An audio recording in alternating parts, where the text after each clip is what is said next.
এটা কি কোনো জিন্দিগি হলো ভাইয়া?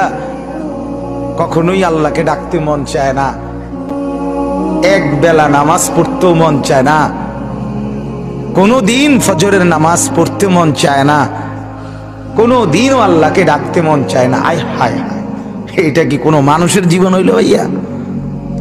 বেপর্দা নারী সমাজ আরো বেশি নষ্ট করে।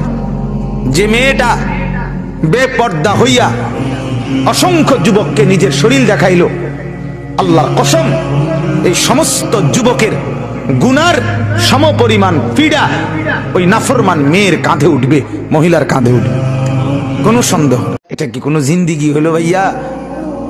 কখনোই আল্লাহকে ডাকতে মন চায় না, এক বেলা নামাজ পড়তেও মন চায় না, কোনো দিন ফজরের নামাজ পড়তে মন চায় না, কোনো দিনও আল্লাহকে ডাকতে মন চায় না। আয় হায় হায়, এটা কি কোনো মানুষের জীবন হইল ভাইয়া?